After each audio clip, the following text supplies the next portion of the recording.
All right, I want you to stand to your feet one more time. We have with us one of the best speakers on the planet. He's rated as one of the top 5 in the world. He's been here before, Simon T. Baily. And I want to read this to you while you're standing. Simon T. Baily is a breakthrough strategist whose life's purpose is to reach 1 billion. Somebody say 1 billion.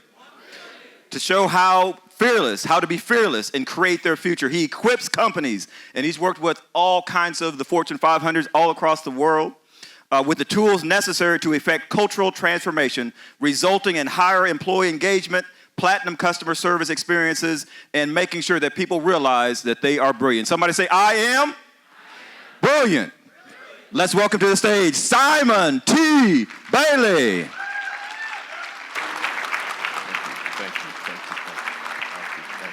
Good morning. Good morning. You can be seated. Do me a favor. Look at the person you're sitting next to. Look him in the eye. Look him in the eye. And tell him you look marvelous. Simply marvelous.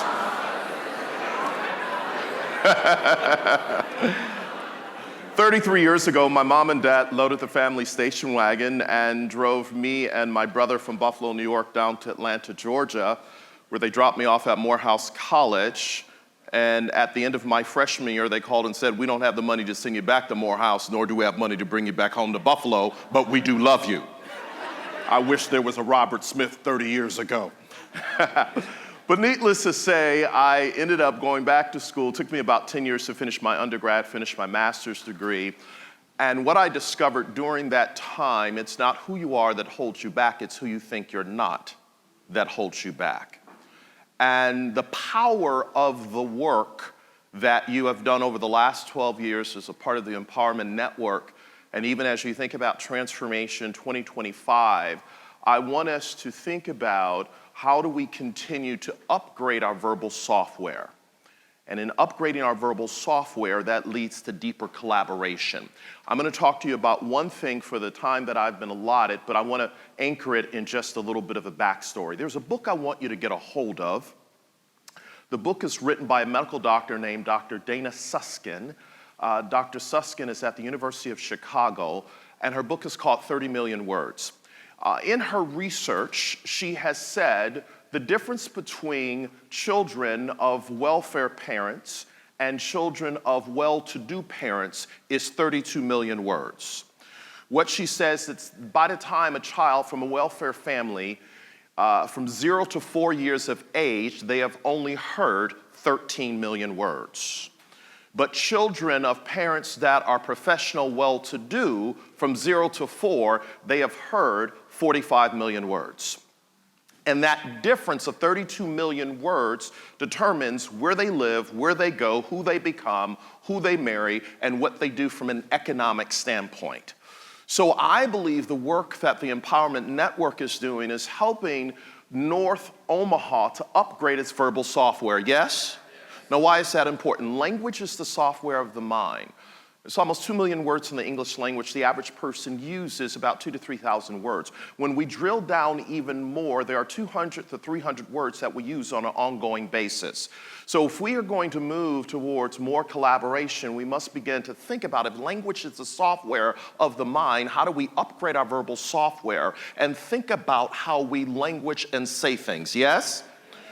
Let me put it to you a different way. Within every brain, there is a mind. Within every mind, there is a belief system, or what Peter Senge calls mental model. And within every mental model or belief system, there is a story. Within every story, there is a shaper. So if we want to shape a story based on a mental model or belief system, we must begin to think about what is the language that is being uploaded into the heart drive, the mind drive, and the hand drive. Because when the heart drive and the head drive and the heart drive and the hand drive get on the same page, the feet will follow. But we don't get there until we start with what is the language. Now, in my work, a little bit of my backstory. So I've worked for 6 different companies, 10 different jobs. My last job was sales director and new business development director for the Disney Institute. A lot of people often ask me, why did I leave Disney? So I'm going to share with you a story that stays in this room, my new BFFs here in Omaha. So December 10th, 2001, I'm sitting at my desk at the happiest place on earth, the Walt Disney World Resort. And whenever you work at Disney, Mickey Mouse rule number one is you never talk to the media unless authorized. Somebody called my office and a journalist happened to be on the phone. He says, Simon, where do you see yourself 10 to 15 years from now? I said, I see myself as the president and CEO of the Walt Disney World Resort and eventually the chairman and CEO of the Walt Disney Company. He puts this in print. Article comes out, page 12, Florida Business Trend Magazine, February 2002. Y'all see where this is going, right? I know some of y'all saying, bless his heart, right? So, a couple hours later, HR shows up and they said, would you please sign right here? So I signed this little piece of paper that went into my personnel file. And let's just say Disney didn't fire me that day. But about a year later, I heard the footsteps coming and they were not singing It's a Small World after all. So I thought I needed to get off my blessed assurance and find my happiness elsewhere. Disney, amazing organization, absolutely love working for them. But at 34 years of age, 16 years ago, what really hit me, and I think this work is so important, is because I had been exposed to a new possibility. In 1999, Disney sent me to Paris to design a leadership program for 1,000 leaders out of Barclays Bank out of London. I'm from the ghetto of Buffalo, New York. Buffalo, New York, third poorest city in the United States. Lived in Atlanta, now living in Orlando, Florida, had never been outside of the country. I'm there in Paris, 1999, and Lion King had just come out in 1996, and I said, remember who you are. You are more than what you have become. Something came over me in the moment. Bless his heart. So, what I recognized is there was something more in me that I had connected with in Paris because of exposure.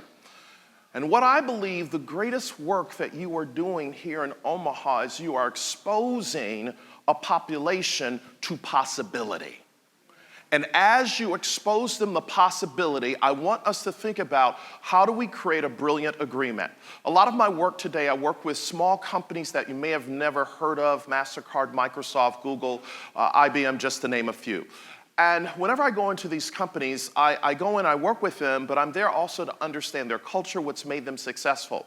And one of the things I've discovered in the 10 books that we've written and working with our team is that most companies and organizations and cities and states that are successful long-term, they create a brilliant agreement. And the brilliant agreement looks like this, Omaha. It's not about me, it's about we. And when we are intentional about the we start with what is the brilliant agreement. The second thing we look at is how do we not only measure success, but how do we ensure that we're leaving something for the generations to come? So all of this work that you're doing right now, critically important, so important. There's a Greek proverb that says, old men plant trees whose shade they will never live under. So everything that we're doing today is for the generations to come, but I want us to think about it not just about me, but about we. I want to give you 7 quick insights as it relates to, I've worked with almost 1,800 organizations in 47 countries, just returned from Indonesia, getting ready to head to Brazil, Nigeria, and London in the next 45 days.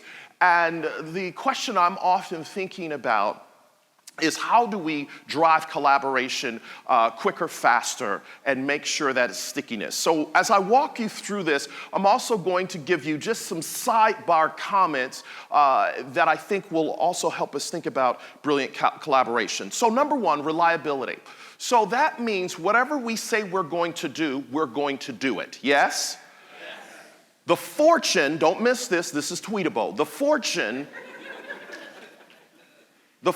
is in the follow-up. So when we are reliable, all of a sudden, people begin to depend upon us because we have built trust equity in the relationship. Get this, Omaha, everything that you're doing is not about a transaction. It's about a relationship. Make the note, relationships are the currency of the future. Some of you who are entrepreneurs in this room right now, small business owners in this room right now, and you're thinking about how do I get more money in my business, and I am here to tell you, you don't just need money, you need a relationship. Because when I relate to the cargo in your ship, wherever you're going on the ocean of life, you carry me with you, and we now have a relationship. relationship. So how am I reliable? How am I managing my relationships? Not showing up just with my hat in hand, but am I reliable? Because reliability is critically everything. All right, now, let me just say this. I don't know if the young people are still in the room who are about to start work, but this is something that I didn't really know until I went to work for Disney and many other companies. If they say that you need to be there at 8 a.m., I want you to show up at 7:45. Because Pookie and them show up at 8:05. Does Pookie and them translate here in Omaha? Okay, all right. So when I talk about reliability, I sit on 3 boards, and one of the boards I sit on is for a hospital in my local community, a 100-year-old hospital. I'm the only person of color on my board. And what I started noticing over the last 10 years that I've been on the board is that the meeting might start at 8 o'clock. That's the posted time that comes out in the email, but the real meeting starts at 7:30 because that's where the relationships are built. Some of y'all track and see, they don't teach this in B school. You can't take this in an online course. I'm talking about the intangibles that nobody told you about. Then after the meeting is over, make sure you collected business cards and you go and get some good stationery, not some cheap, flimsy stationery, some good stationery with your name on it, heavy stock, and you write a handwritten note with a personal stamp. Hello, somebody. See, this is the stuff they don't teach, but critically important because you're building a relationship. Reliability. Second, role clarity. Role clarity is when we look at collaboration, how do we just think about, I want the power, I'm in charge. Really? Whatever, we really don't care. Role clarity is who is doing what, and how do we talk about that, and everybody understands how do they show up at the table. Who you are is bigger than what you do. So if we reduce what we do down to a title, it's not about that, boo. It's about how are we thinking about the next 20 to 30 years, yes? So role clarity is how am I ensuring that I'm showing up to share everything that I need to share, but also learn in the process. Let me also talk about this in role clarity. For those of you who serve on committees and you look at collaborating, I just don't want you to show up with your piece to the puzzle. I want you to show up and say, what can I learn from this experience? Because in this economy of automation, artificial intelligence, AI, we've got to begin to think about how are we learning, unlearning, and relearning. Everybody do me a quick favor. Hold up your arm where your watch is. Hold up your arm where your watch is. Watch your piece of jewelry. Watch your piece of jewelry. Please, ma'am, please, sir. Take your watch or piece of jewelry off. Take it off. Take the watch or piece of jewelry off and put it on the opposite wrist. Put it on the opposite wrist, all right? Now, if you don't have a watch or piece of jewelry, borrow something from your neighbor and tell him I'll give it to you the next time I hear Dr. Mavo in D.C., all right? Tell her to take you to Fish Wings and Tings, huh? I don't even know if they're there anymore, all right? Now, here's the deal. How does it feel having the watch or piece of jewelry on the opposite wrist? How does it feel? Strange, weird, why are we doing this cheesy exercise? Let me ask you a question. What time is it? What time is it? That's a trick question. The most popular question at Disney is what time is the 3 o'clock parade? That'll hit some of you later on. I know we're moving quick. Here's the deal. For the remainder of this session and these times as you begin to matriculate through the breakout sessions, I want you to leave the watch on the opposite wrist to serve as a reminder that if I'm going to move towards Transformation 2025, how do I change and adapt a new way of thinking? And the watch is going to serve as a reminder that what got me here, in the words of Dr. Marshall Goldsmith, won't get me there. So how do I think about learning when I'm serving a role, not just what I bring to the table, but from everyone else, all right? Purpose, we've already heard the power of purpose, the importance of purpose. Let me just say this. For those in the room, leaders are readers and readers are leaders. There's a book I want you to get a hold of called Firms of Endearment.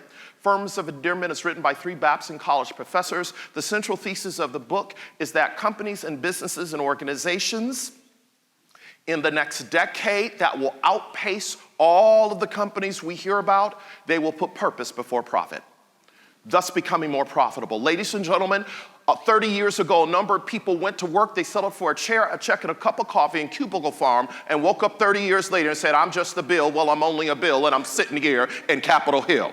Because they made money but had no meaning. They chased power but had no purpose, and they pursued status but had no satisfaction. And organizations now understand that purpose is the driver. All right? Next, focus on platinum service. I just released a book a few weeks ago at the request of Southwest Airlines at their headquarters called Be the Spark, 5 Platinum Service Principles to Create Customers for Life. Took the best of what I learned at Disney, some of the work that I did with the Ritz-Carlton Learning Institute, and here's the central thesis and why I think in any collaboration, the customer experience, the constituent experience is important. Here's the central thesis. Customer service is dead. It is about customer love. Customer service is a department, platinum service is a mindset. Where we have to go here in Omaha, for those of you who have businesses, all right, here's the deal. A business is a business is a business. Your point of differentiation that causes people to yelp about you in this economy, called the recommendation economy, is the love experience. And I use love intentionally. How many of you have ever gone to Chick-fil-A? Okay, Chick-fil-A has had me in over the last few years, spent some time with them, and they have a great culture. How many of you would say that the people that work at Chick-fil-A are a little bit different compared to other fast food locations? All right, now, does that just happen? No, it's intentional. Chick-fil-A understands hire for attitude, train for success. Training does not fix what management doesn't catch. So we have to, let me say it to you a different way. So I go to work for Disney, and the first couple of days at Disney is spent at Disney University. At Disney University is where you drink the Kool-Aid, sniff the pixie dust, you get the microchip planted right here, and you come out singing, "It's a small world after all." Bless his heart, right? So when I talk about platinum service, I want us to think about from an organizational standpoint, a collaboration standpoint, everybody that we look to serve, how do we give them such a platinum service experience? And how we do that is, catch this, Omaha, we hug them with our words. And when we hug them with our words, it's not about what we can get from people, it's about what we can give to people. That is customer love. And when people feel the love, they will become the unofficial marketing department for every initiative that happens. Everybody say customer love. Customer love. Oh, let me teach you the Simon T. Baily way. Put your pens down, sit up straight, feet flat on the ground. Come on, put your hands up like this, half mast. Watch me, totally hokey and cheesy, but it is the Friday before Memorial Day, whatever. All right? Watch me. On 3, I want you to say customer love, all right? I want you to put a little oomph into it. I want you to get your pillow, right? We know Friday night, Dr. Julia is going dancing tonight, all right? All right, on three. Customer love. 1, 2, 3. Customer love. All right, high five your neighbor, make sure they're awake with the program. Ladies and gentlemen, when you create a customer love experience, here's what the research says, according to Gallup, down the road in Lincoln, Nebraska.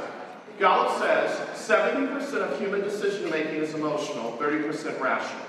So when people emotionally connect with a brand, they spend more, pay a higher margin, and tell others about it. So when we think about the service experience that we provide through Empowerment Network, right? When we come from that customer love ethos, people begin to tell others about it through social media, through text, through face-to-face. You can't believe how they treated me with such dignity and respect. And I believe, catch this, in North Omaha, I matter. We matter. And that just doesn't happen. It happens because I'm not trying to make Omaha a Mickey Mouse operation. Just hear my heart for a moment. But what you're doing, you're embedding the chip for people to understand that I matter. Yes? All right, impact. Enough cannot be said about impact, but impact is all about how are we thinking about long-term, what does the impact look like? Connecting the dots is success leaves clues, being intentional to document How are we learning? What are we growing? What are we doing? And then finally, for all the things that are talked about as it relates to collaboration, how do we create psychological safety? How do we make sure every person that serves knows that, you know what, I understand what's important to you, and how do we help you be successful long term, all right? Last big idea. When you think about collaboration, I want to invite you to consider to create milestones where you will assess what do we need to park because it's not working. We tried it, been there, done that, got the t-shirt, it's not working. And let it go. Everybody say, let it go. Let me, right hand please, right hand, watch me. On 3 say, let it go. 1, 2, 3. Take that same hand, turn it in. Watch me. On 3 say, let it come. 1, 2, 3. Until you let it go, you cannot let it come. And that means some things have got to go in park. Then, what are the things we need to start doing? So after we get emotionally disconnected from those things that we have held on to because that is our comfort zone, right? Sometimes I've discovered in organizations they want broadband results, but they use dial-up methods. So we got to put some things in park, right? What are those things we start? And then, what are the things here in Omaha that we're already doing well? There are things you're already doing well. How do we accelerate those things now more than ever before? And in accelerating those things now more than ever before, we now move from success to significance, all right? Now, I'll leave you with this story. And I'm gonna skip, those are just some of the books that we've written. You can get them all on Amazon.com. And so this is one of my favorite stories. Y'all mind if I come down here? All right, because I don't want Willie to walk up on me. I want to meet him halfway. The doors of the church are open. So I was approached by Corwin Publishing, which is the division of Sage Publishing. They publish textbooks for colleges. And they said, we want you to write a book specifically for educators. And I said, I'm not an educator per se. I said, I'm a business person. And so they connected me with a woman named Dr. Marcita Riley, who's a 40-year educator, lives on a 100-acre farm in Lawrence, Kansas with her husband Larry of 50 years. And here am I, I'm a city guy from Buffalo, New York, living in Orlando, Florida. Marcita and I came together to begin to write this book called Releasing Leadership Brilliance, Breaking the Sound Barriers in Education. Because education is not about a hand up, it's about a hand out, it's about a hand up. So we featured 22 case studies of educators that we went around the country, interviewed to find out how did they create this culture where teachers and students really rose to the occasion through the spirit of collaboration. And one of the individuals that we featured as a case study is Dr. Sheila Harity, who's this person in this slide. Dr. Sheila Harity, as she would tell you, she says, I am a white, Harvard-educated suburban woman who took over one of the worst schools right outside of Boston. This is the school, the Bad News Bears. This is the school nobody wanted. But she recognized that she needed to partner with the community and come at it from a fresh approach. Today, that school has, in a matter of 10 years, the school has exceeded all expectation. Graduations rate is up, dropout rate is down. And one of the key things that she told us is she went and partnered with 300 businesses that is in the surrounding area of her school. Because what she discovered is most kids that went to the school will never leave the area, and if they do not have a skill to level up, then you know what the opposite impact is. So in partnering with the businesses, she went to one of the businesses, and now there is a credit union at the high school, and it's run by students. There's now a restaurant at the high school. There's now a garage at the high school for people to come and get their cars fixed. But she didn't stop there. She went and partnered with Tufts University and said there are many people that live in the area who have pets and animals, and they cannot afford the high costs of what it is to go to a vet. So what if we build on our campus a 7,500 square foot facility where students who aspire to be a vet one day can come and work alongside the students that are already vets at Tufts and create this experience for them. Well, as you can imagine, phenomenal results, and she got it all funded and paid for by businesses.